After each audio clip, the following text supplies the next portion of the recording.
يا أيها الناس قد جاءتكم موعظة من ربكم وشفاء لما في الصدور وهدى ورحمة للمؤمنين. قل بفضل الله وبرحمته فبذلك فليفرحوا هو خير مما يجمعون. نحمده ونصلي على رسوله الكريم اما بعد فاعوذ بالله السميع العليم من الشيطان الرجيم بسم الله الرحمن الرحيم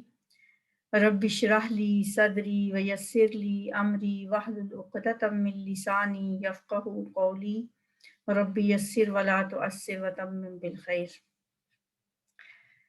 الحمدللہ آج ہم سورہ اعراف شروع کر رہے ہیں، سورہ انعام کے ساتھ جس سورت کا پیر ہے۔ یہ دونوں مکی صورتیں ہیں اور دونوں بڑی بڑی صورتیں ہیں، اور سورہ اعراف تو مکی صورتوں میں میرا خیال ہے سب سے بڑی صورت ہے، سب سے طویل ترین صورت ہے یہ مکی۔ اور جیسا کہ میں نے آپ کو پہلے بھی بتایا تھا جب ہم نے سورت انعام سٹارٹ کی تھی کہ ان دونوں صورتوں میں ان کا موضوع جو ہے وہ ایمان ہے، اور ساری ہی مکی صورتوں کا جو اہم ترین موضوع ہے وہ ایمان ہی ہے، یعنی ایمان باللہ، ایمان بالرسالت، ایمان بالآخرت وغیرہ۔ ایمان کی طرف بلانے کے لیے جیسے کہ میں نے آپ کو بتایا تھا کہ شاہ ولی اللہ نے دو طرح کی اصطلاحات استعمال کی ہیں، اور ایک کو وہ کہتے ہیں یہ ہے تذکیر بآلاء اللہ، اور ایک ہے تذکیر بایام اللہ۔ تذکیر بآلاء اللہ سے مراد ہے کہ اللہ کے احسانات، اس کی نعمتوں، اس کی عظمت، قدرت، اور جو اس کی نشانیاں ہیں اس کی قدرت کی، ان کے حوالے سے یاد دہانی اور تذکیر کا مطلب کیا ہوتا ہے؟ یاد دہانی کرانا، یاد کرانا، یعنی اللہ کی ذات پر ایمان جو ہے وہ ہمارے اندر وہ تو پہلے ہی موجود ہے، مگر یہ ایمان فعال نہیں ہوتا، سویا ہوا ہوتا ہے۔ اسے ایکٹیو کرنے کے لیے، فعال بنانے کے لیے، جگانے کے لیے اللہ کی قدرت اور اس کی نعمتوں کو اور اس کی جو نشانیاں ہیں اس کی قدرت کی، ان نشانیوں سے جو استدلال کر کے یاد دہانی کرائی جاتی ہے اس کو شاہ ولی اللہ کہتے ہیں یہ تذکیر ہے بآلاء اللہ، ٹھیک ہے۔ تو ایک دوسری طرح کی جو ہے تذکیر بایام اللہ، وہ دوسرا پہلو ہے، وہ بھی شاہ ولی اللہ کے مطابق، یعنی میں نے آپ کو بتایا تھا کہ چھوٹی سی بکلیٹ ہے ان کی، الفوظ الکبیر اس کا نام ہے، جس میں شاہ ولی اللہ نے علوم پنجگانہ کا ذکر کیا ہے کہ قرآن کو ہم 5 علوم میں تقسیم کر سکتے ہیں، جن میں سے 2 یہ ہیں، تذکیر بآلاء اللہ اور تذکیر بایام اللہ، یعنی اللہ کے دنوں کے حوالے سے استدلال، اللہ تعالیٰ کے دنوں کے اعتبار سے سب سے اہم اور عبرتناک دن کون سے ہیں جن میں اللہ نے بڑی بڑی قوموں کو تباہ کیا۔ اللہ کی یہ سنت رہی ہے کہ جب بھی کسی قوم کی طرف کوئی رسول بھیجا اور اس رسول نے اپنی پوری کوشش کر لی لوگوں کو دین کی طرف بلانے کی، اور ان پہ جب ایک ایسا وقت پھر آ جاتا ہے کہ اللہ ان پہ اتمام حجت کرنے کے بعد جب وہ قوم اپنی اسی کفر پہ اڑی رہتی ہے تو پھر اللہ تعالیٰ اس قوم کے ساتھ پھر نرمی نہیں کرتا، پھر اس قوم کو تباہ کر دیا جاتا ہے۔ مثلا قوم نوح، قوم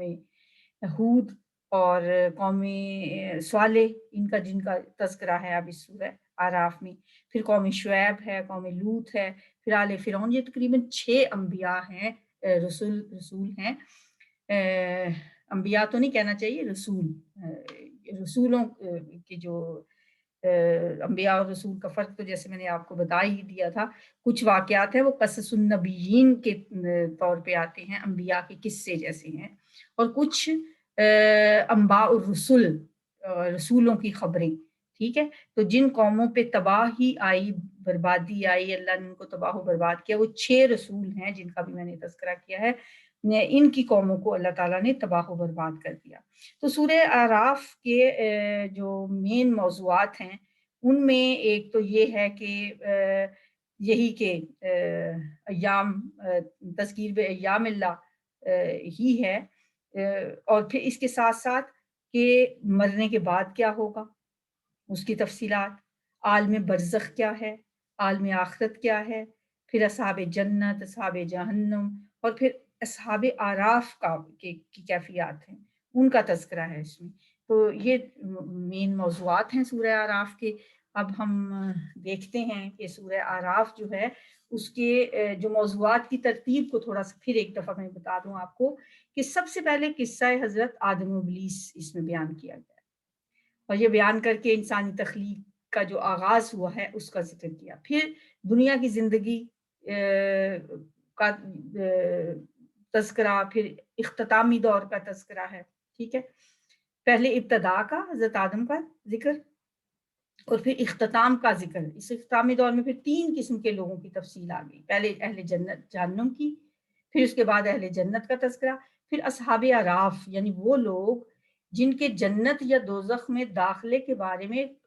جیسے ہم کہتے ہیں نا رزلٹ لیٹر آن، فیصلہ مؤخر کر دیا گیا کہ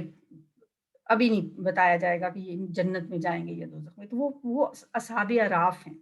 سمجھ لیں کہ جنت اور دوزخ کے درمیان سمجھیں کہ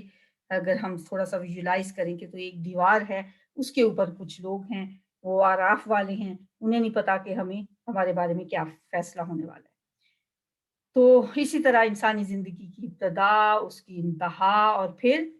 انسانی زندگی کے درمیانی دور کا جو تذکرہ ہے جسے تذکیر ایام اللہ کہا گیا ہے، ٹھیک ہے، جس میں انبیاء اور رسول اور ان کی قوموں کے حالات ہیں۔ تو یہ پوری صورت کا تقریباً ایک مختصر سا میں نے آپ کے سامنے ایک تذکرہ یا کہہ دینا چاہیے کہ تعارف بیان کر دیا ہے۔ اب ہم صورت کا آغاز کرتے ہیں۔ بسم اللہ الرحمن الرحیم۔ الف لام میم صاد، یہ حروف مقطعات ہیں۔ ابھی تک ہم نے 3 حروف پڑھے تھے، الف لام میم، اور اس میں 4 حروف آگے۔ جیسا کہ آپ کو پہلے بھی بتایا کہ ان کا حقیقی اور یقینی مفہوم تو اللہ ہی جانتا ہے، ہم نہیں جانتے۔ یہ اللہ کے اور اس کے رسول کے درمیان کوئی راز کا درجہ رکھتے ہیں یہ الفاظ۔ تو کتاب انزل الیک، یہ کتاب ہے انزل جو نازل کی گئی ہے، الیک آپ کی طرف، فلا یکن تو نہ ہو، فی صدری کا آپ کے سینے میں، صدر ویسے بھی جیسے مرکزی مقام کو کہا جاتا ہے، ہر شہر میں ایک صدر ایک جگہ ہوتی ہے، تو اسی طرح انسانی جسم میں سینہ جو ہے وہ بھی ایک مرکز کی حیثیت رکھتا ہے۔ حرجن کوئی تنگی، آپ کے سینے میں کوئی تنگی نہیں ہونی چاہیے، منہ اس سے، لتون زیرا تاکہ آپ ڈرائیں، لام تعلیل ہے، تا تم، نون لال را، نظر ینظر ڈرانا، نذیر کا لفظ بھی اسی سے ہوتا ہے، ڈرانے والا، لتون زیرا تاکہ آپ ڈرائیں بھی اس کے ذریعے، یعنی اس قرآن کے ذریعے، وذکر اور نصیحت ہے، للمؤمنین مومنوں کے لیے، اتبعوا فعل امر ہے، بہت دفعہ پڑھ چکی ہیں، پیروی کرو، اتباع کرو، پیچھے پیچھے چلو، اتباع یتبعوا اتباعن پیروی کرنا، پیروی کرو ما اس کی جو انزلہ نازل کیا گیا ہے، الیکم تمہاری طرف، من ربکم تمہارے رب کی طرف سے، ولا تتبعوا اور نہ تم پیروی کرو۔ اب دیکھیں کتنی ریپیٹیشن ہے اس صورت میں، وہی الفاظ بار بار آئیں گے، اور میری نظر میں قرآن پورے میں سے سب سے آسان صورت ترجمے کے لحاظ سے مجھے جو لگتی ہے وہ سورہ اعراف لگتی ہے، کیونکہ اس میں واقعات ہیں، قصے ہیں، ریپیٹیشن ہے، الفاظ بار بار تکرار ہے۔ اور نہ تم پیروی کرو من دونی ہی اس کے علاوہ، اولیاء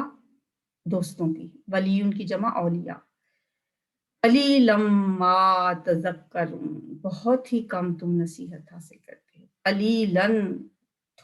تھوڑی سی، ما جو تذکرون تم نصیحت حاصل کرتے ہو۔ تذکر یا تذکر، تذکیر یہی وہ لفظ ہے جس سے تذکیر بایام اللہ، تذکیر بآلاء اللہ، تو تذکیر کیا ہے؟ نصیحت حاصل کرنا، ذکرہ یاد دہانی اور نصیحت کو کہا جاتا ہے۔ وَكَمْ مِنْ قَرْيَةٍ، اور کتنی ہی بستیاں ہیں، کم کتنی، کم کا مطلب ہوتا ہے کتنا، کتنا، من قریۃ بستیوں میں سے کتنی ہی بستیاں ہیں،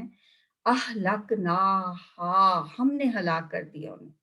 اہلک یہلک اہلاک، ہلاک کر دینا، نا ہم نے، اہلکنا ہم نے ہلاک کر دیا، فعل ماضی متکلم کا صیغہ ہے، ہا ان کو، فجاءہا تو آیا ان پر، باسنا ہمارا عذاب، یہ ہم بہت ڈسکس کیا ہم نے پچھلے دنوں، باسن بیاتن راتوں رات، رات کے وقت ہمارا عذاب ان پر آیا، او یا ہم وہ قائلون وہ دوپہر کو آرام کرنے والے تھے، قائل اسم فائل ہے، دوپہر کو آرام کرنا اسے کہتے ہیں قیلولہ کرنا، اردو میں بھی استعمال ہوتا ہے، تو قائل قیلولہ کرنے والے کو کہتے ہیں، اور قائلون اس کی جمع ہے، یا وہ دوپہر کو سو رہے تھے یا صبح صبح رات کے وقت، رات کے پچھلے پہر اللہ کا عذاب آیا، فما کانا تو نہ تھا، دعواہم ان کا پکارنا، ان کی پکار، اذ جب، جاءہم آیا ان کے پاس، باسنا ہمارا عذاب، جب ان کے پاس ہمارا عذاب آیا تو ان کی پکار سوائے اس کے کچھ نہ تھی، الا مگر، ان یہ کہ قالو انہوں نے کہا، انا کننا بے شک ہم ہی تھے، ظالمین ظالم، پھر سمجھ آ گئی قصور ہمارا ہی تھا، ہم نے ہی ظلم کیا، فَلَنَسْأَلَنَّ تو البتہ ضرور ہم پوچھیں گے، فا تو یا پس، لَنَسْأَلَنَّ لام تاکید ہے یہ، ضرور بضرور، نون متکلم ہم، اسأل یسأل سوال پوچھنا، اور نون نے ثقیلہ ہے پھر تاکید کے لیے، ضرور بضرور ہم پوچھیں گے، فَلَنَسْأَلَنَّ پس البتہ ہم ضرور پوچھیں گے، الذین ان لوگوں سے جو ارسلا بھیجے گئے الیہم ان کی طرف، یعنی جن لوگوں کی طرف رسول بھیجے گئے، ارسلا مجہول ہے، بھیجے گئے، الیہم ان کی طرف، وَلَنَسْأَلَنَّ البتہ ہم ضرور پوچھیں گے، المرسلین بھیجے ہوں سے، مرسل بھیجا ہوا، جس کو بھیجا جاتا ہے وہ مرسل ہوتا ہے، ٹھیک ہے، وَلَنَسْأَلَنَّ الْمُرْسَلِينَ البتہ ہم ضرور پوچھیں گے، رسولوں سے بھی پوچھیں گے کہ تم نے اپنا کام صحیح کیا یا نہیں کیا، اور جن کی طرف بھیجا گیا رسولوں کو ان سے بھی پوچھیں گے کہ کیا انہوں نے اپنا پیغام صحیح پہنچایا، فَلَنَقُصَّنَّ پھر البتہ ضرور ہم بیان کریں گے، وہی نون ثقیلہ، وہی لام تاکید، ضرور بضرور ہم بیان کریں گے، قصہ یا قصو بیان کرنا، علیہم ان پر، بعلم علم کے ساتھ، وما کننا اور نہیں تھے ہم، غائبین غائب، ہم کوئی غائب نہیں تھے، ہم جانتے ہیں، ہم دیکھ رہے تھے، والوزن اور وزن یومئذ الحق اس دن برحق ہے، وزن اس دن برحق ہے، یا اس دن وزن میں ہی حق ہوگا، دو طرح سے اس کا ترجمہ کیا جاتا ہے، فمن ثقلت پھر جو کہ بھاری ہو گئے، ثقلت بھاری ہو گئے، ثقیل کا لفظ بھی اسی سے ہوتا ہے نا بھاری، موازینہ اس کے پلڑے، اس کے وزن، اولئک تو وہی لوگ، ہم المفلحون وہی ہیں کامیاب ہونے والے، مفلح کامیاب ہونے والا، مفلحون کامیاب ہونے والے، سورہ بقرہ کے شروع میں بھی ہم نے پڑھا تھا، اولئک علی ھدی من ربہم واولئک ھم المفلحون، فلاح کا لفظ بھی اردو میں استعمال ہوتا ہے،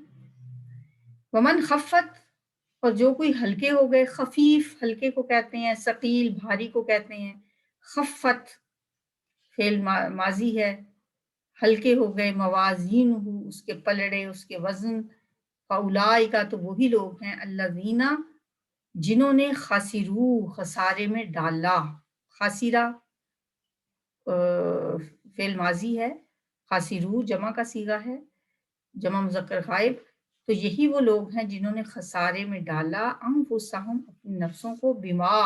اس وجہ سے جو کانوں تھے وہ، بھی آیاتنا ہماری آیات کے ساتھ، آیت ان کی جمع آیات، نہ ہماری، یظلمون وہ ظلم کرتے، وہ ناانصافی کرتے، ظالم یظلم سے یظلمون، وَلَقَدْ مَكَّنَّاكُمْ اور البتہ تحقیق ٹھکانہ دیا ہم نے تمہیں، مکنا ٹھکانہ دیا ہم نے، کم تمہیں، فی الارض زمین میں، وجعلنا اور بنائے ہم نے، لکم تمہارے لیے، فیہا اس میں، معایش معایش معیشت کے سامان، زندگی کے سامان، معیشت ان کی جمع معاشش، قلیلا ما تشکرون، پھر وہی لفظ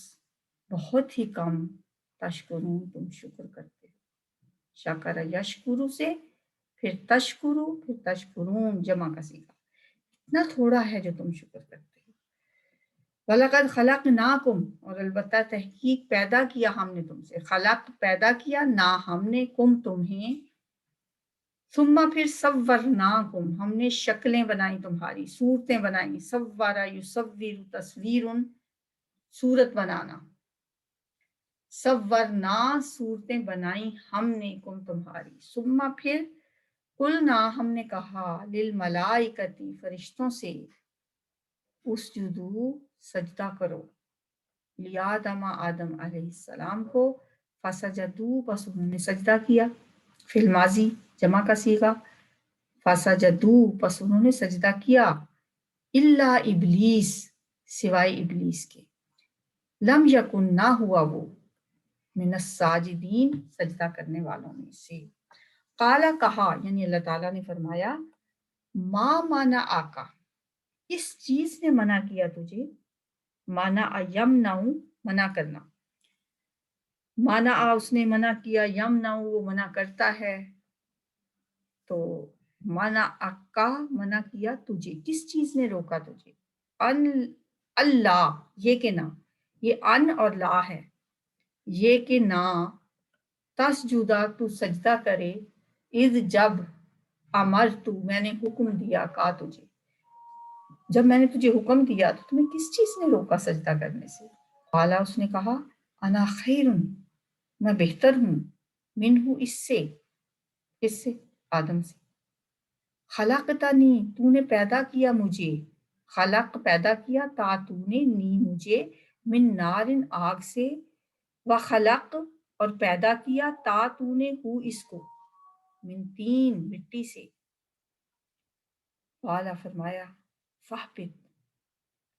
پھر اتر جا، منہا اس سے، فما یکون بس نہیں لائق، لکا تیرے لیے، انت تکبرا یہ کہ تو تکبر کرے، فیہا اس میں، فخرج پس نکل جا، انکا بے شک تو، من الصاغرین ذلیل ہونے والوں میں سے ہے، صغیر چھوٹے کو کہتے ہیں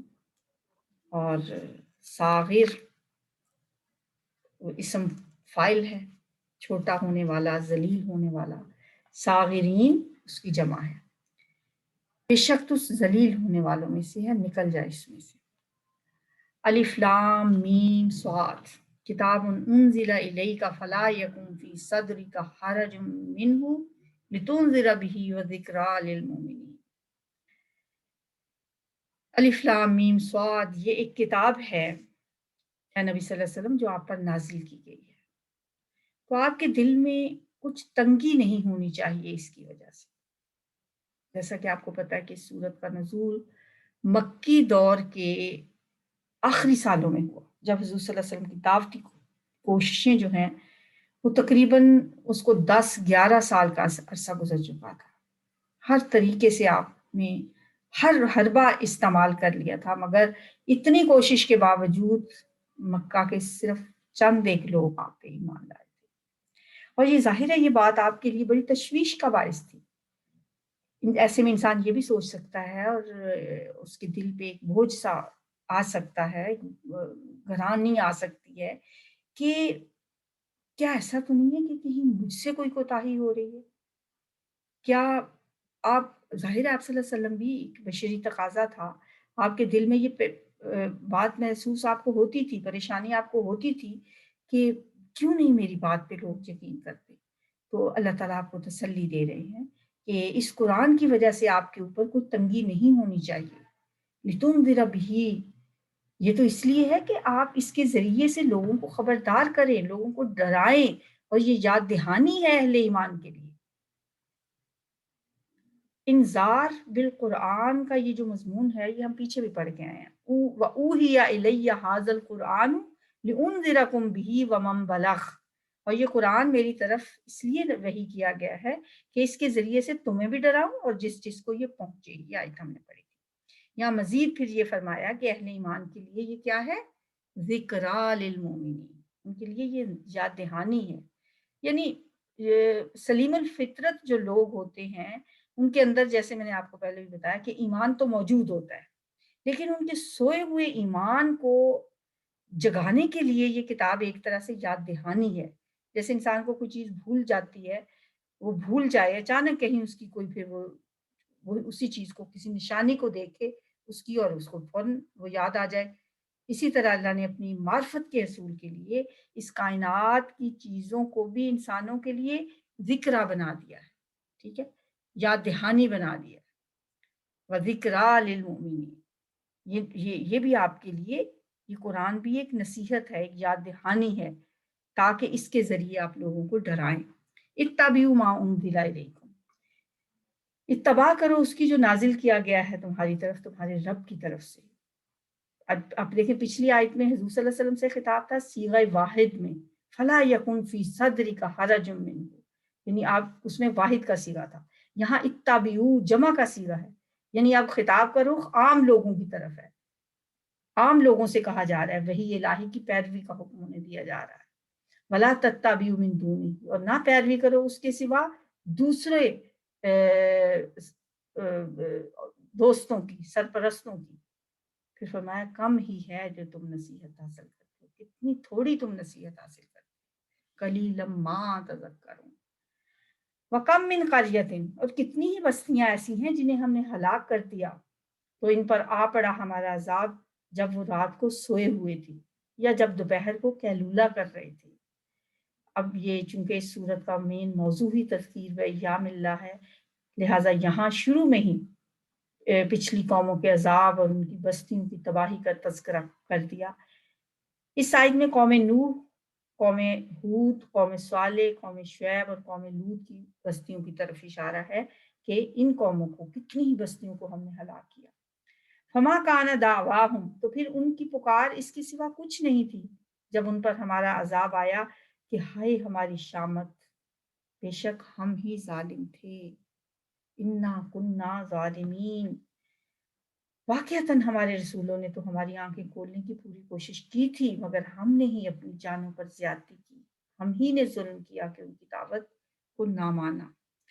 پھر فرمایا ہم ضرور پوچھ کر رہیں گے ان سے بھی جن کی طرف ہم نے رسولوں کو بھیجا، اور لازماً ہم پوچھیں گے رسولوں سے بھی۔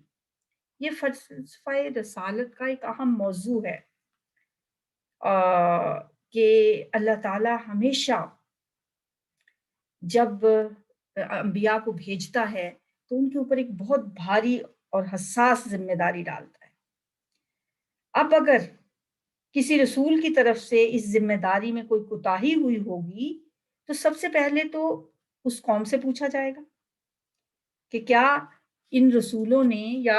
اسی متعلقہ رسول نے آپ تک میرا پیغام پہنچا دیا تھا، اور اس کے بعد رسولوں سے بھی پوچھا جائے گا، یا ہو سکتا ہے پہلے پوچھا جائے، جیسے نبی صلی اللہ علیہ وآلہ وسلم ہمیشہ اس بات کا کے متعلق آپ فکر مند رہتے تھے، اسی لیے جب خطبہ حجۃ الوداع ہوا تو آپ صلی اللہ علیہ وآلہ وسلم نے 23 سال کی سخت محنت کے بعد، جبکہ دین پورے جزیرہ نما عرب پہ غالب آ گیا تھا، الیوم اکملت لکم دینکم قرآن نے فرما دیا تھا، اور اس کے بعد جب نبی صلی اللہ علیہ وسلم نے 1 لاکھ 1.25 کا مجمع تھا، جب آپ نے ان سے پوچھا الا هل بلغت، 3 دفعہ آپ نے پوچھا ان سے کہ کیا میں نے لوگوں تم تک اللہ کا پیغام پہنچا دیا؟ تو لوگوں نے کیا جواب دیا؟ 3 دفعہ ہی لوگوں نے یک زبان ہو کے جواب دیا، نشہد انک قد بلغت، ہم گواہی دیتے ہیں بے شک آپ نے پہنچا دیا، وادیت، اور آپ نے حق ادا کر دیا، ونصحت، اور آپ نے امانت کا حق ادا کر دیا، اور آپ نے بات ہم تک پہنچا دی اور خیر خواہی کا حق بھی ادا کر دیا۔ پھر اس کے بعد آپ نے آسمان کی طرف انگلی اٹھا کر کہا اللہم اشہد، 3 مرتبہ آپ نے فرمایا اے اللہ گواہ رہنا کہ میں نے اپنا پیغام پہنچا دیا ہے۔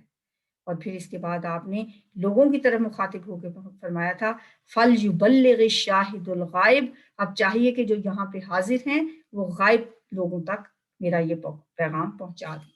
تو یہی بات یہاں پہ بیان کی جا رہی ہے کہ اللہ تبارک و تعالیٰ فرما رہے ہیں کہ ہم ضرور پوچھیں گے رسولوں سے بھی اور جن کی طرف وہ بھیجے گئے تھے، پھر ہم ضرور بیان کریں گے ان پر علم کے ساتھ، اور نہیں تھے ہم غائب، ہم کوئی غائب تو نہیں تھے، ہم خود بھی دیکھ رہے تھے ہر چیز۔ والوزن یومئذ الحق، اس روز وزن حق ہوگا، یا یہ بھی ہو سکتا ہے حق ہی میں وزن ہوگا۔ پھر جس کے پلڑے بھاری ہو گئے یعنی اعمال کے، نیک اعمال کے، تو وہی لوگ کامیاب ہونے والے ہیں۔ ومن خفت موازینہ، اور جن کے نیک اعمال کے پلڑے ہلکے ہو گئے تو وہی لوگ ہیں جنہوں نے اپنے نفسوں کو خسارے میں ڈالا، بما کانوا بآیاتنا یظلمون، یہ اس وجہ سے جو تھے وہ ہماری آیتوں کے ساتھ ناانصافی کرتے۔ وَلَقَدْ مَكَّنَّاكُمْ فِي الْأَرْضِ، اور ہم نے بلا شبہ تمہیں ٹھکانہ دیا زمین میں، اور ہم نے تمہارے لیے بنائے اس میں زندگی کے سامان، معاشش، زندگی گزارنے کے لیے ہم نے تمہیں معیشتیں عطا فرمائیں، لیکن پھر بھی قلیلا ما تشکرون، کتنا تھوڑا ہے جو تم شکر ادا کرتے۔ وَلَقَدْ خَلَقْنَاكُمْ، اور ہم نے پیدا کیا تم کو، پھر ہم نے تمہاری صورتیں بنائیں، پھر ہم نے فرشتوں سے کہا جھک جاؤ آدم کے سامنے، قُلْنَا لِلْمَلَائِكَةِ اسْجُدُوا لِآدَمَ فَسَجَدُوا إِلَّا إِبْلِيسَ، تو سجدہ کیا سب نے سوائے ابلیس کے، نہ ہوا وہ سجدہ کرنے والوں میں سے۔ اللہ نے پوچھا کس چیز نے تمہیں روکا کہ تم نے سجدہ نہیں کیا جبکہ میں نے تمہیں حکم دیا تھا؟ تو اس نے جواب دیا انا خیر منہ، میں اس سے بہتر ہوں، خلقتنی من نار وخلقتہ من طین، تو نے مجھے آگ سے بنایا اور اس کو مٹی سے بنایا۔ اس نے ایسا تکبر کی بنا پہ کہا، اس کے ایک ایک لفظ سے تکبر چھلک رہا تھا۔ فرمایا فاہبط منہا، اتر جا اس سے، نکل جا یہاں سے، اگر تو نے، کیونکہ اللہ کو تکبر پسند نہیں ہے، بالکل بھی اللہ تعالیٰ کو تکبر پسند نہیں ہے۔ فرمایا الکبر ردائی، کبر تو میری چادر ہے، اور جو تکبر کرتا ہے وہ مجھ سے میری وہ چادر چھیننے کی کوشش کرتا ہے۔ تو ابلیس نے تکبر کیا، اس لیے اللہ نے فرمایا فاہبط منہا، اتر جا یہاں سے، فما یکون لک ان تتکبر فیہا، تجھے یہ بات زیب ہی نہیں دیتی تھی کہ تو تکبر کرے اس میں، فخرج انک من الصاغرین، تو نکل جا، بے شک تو ذلیل ہونے والوں میں سے۔ یہاں آدم علیہ السلام اور ابلیس کا یہ جو واقعہ ہے ہم پہلے بھی پڑھ کے آئے ہیں، پھر یہ دہرایا کیوں جا رہا ہے کہ یہاں جیسے میں نے آپ کو بتایا کہ ابتدا میں اللہ تعالیٰ نے نسل انسانی کا جو آغاز ہے، اس واقعے میں بھی ہمارے لیے بہت سے سبق ہیں۔ ایک تو دیکھیں کہ انسان ایک بلیسڈ کریشن ہے، اللہ تعالیٰ نے فرشتوں سے اس کو سجدہ کروایا۔ پھر یہ کہ تکبر جو ہے وہ بہت بری چیز ہے، یہ سبق ہے ہمارے لیے کہ انسان کو تکبر نہیں کرنا چاہیے۔ پھر یہ کہ آگے ہم واقعہ پڑھتے جائیں گے، ابھی آج کے سبق میں تو ہمارے لیے یہ 2 ہی باتیں ہیں کہ اللہ تعالیٰ نے سجدہ کروایا انسان کو، کتنی بڑا رتبہ عطا فرمایا، اور دوسرا یہ کہ تکبر کا انجام کیا ہوا، اللہ نے فرمایا فخرج انک من الصاغرین، نکل جائے یہاں سے، تو ذلیل ہونے والوں میں سے۔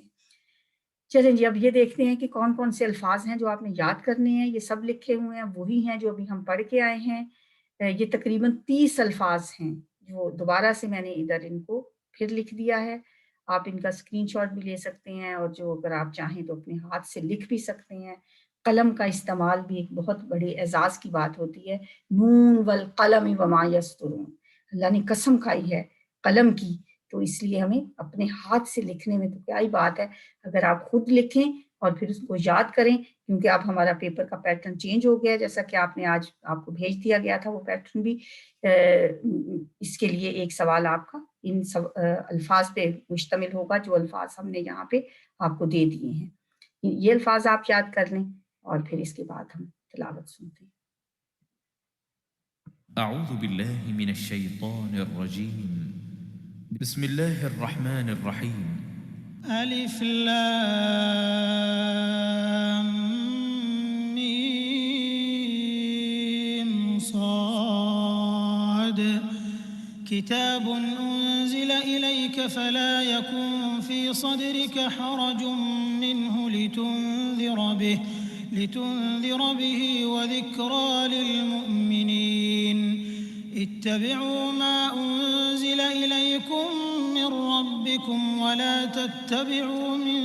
دونه أولياء قليلا ما تذكرون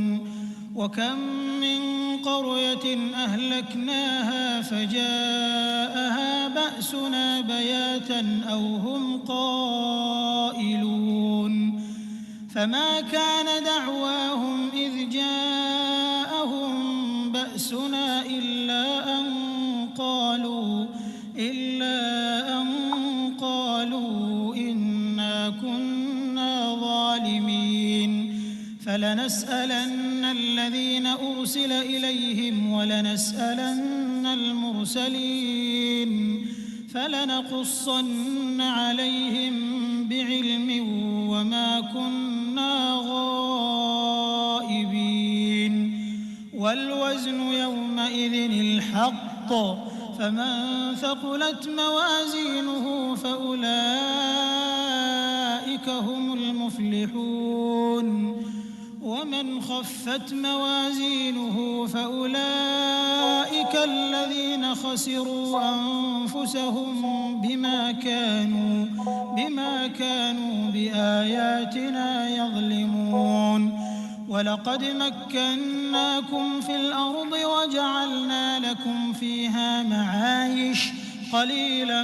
ما تشكرون ولقد خلقناكم ثم صورناكم ثم قلنا للملائكة اسجدوا لآدم فسجدوا إلا إبليس لم يكن من الساجدين قال ما منعك ألا تسجد إذ أمرتك قال أنا خير منه خلقتني من نار وخلقته من طين قال فاهبط منها فما يكون لك أن تتكبر فيها فاخرج إنك من الصاغرين